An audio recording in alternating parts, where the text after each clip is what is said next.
Prosecutions a year of young The new identity card scheme was launched this morning by the country's leading drinks companies. They say underage drinking is seriously damaging the industry. Licensees must have some form of protection. The prosecution can cost them their livelihood.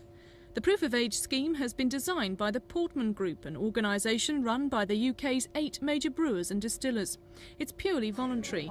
Forms to apply for an identity card will be available in pubs, and licensees hope young people will apply to avoid any confusion over their age. They also say when the scheme's up and running, it could be a case of no card, no drink. The young won't take us seriously if we don't even enforce our own law. So the idea of the Proof of Age card is just to make it easier for licensees to enforce the law.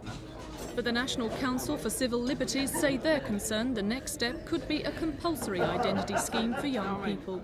There are really two main dangers about any ID system.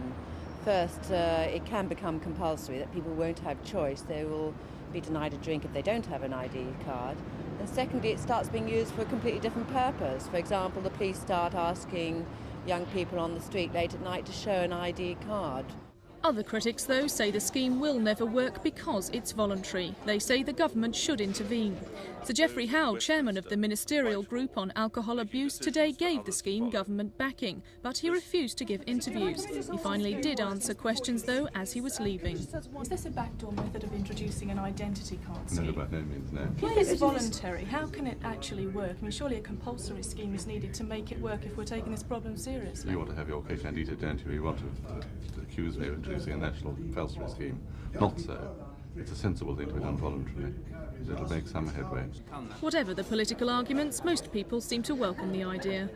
Even when you are 18, you get asked for ID. It'd be better if you had an ID like this, because it's such a hassle, you know. When you really are 18, you get chucked out of a pub. Half the reason why there's so many fights at pubs now is because, you know, people underage are drinking. With other ID, they can say it's forgery, but if there's a main one ID, people can associate with it. So will you be saying no card, no drink? That is the easiest way. No card, no drink.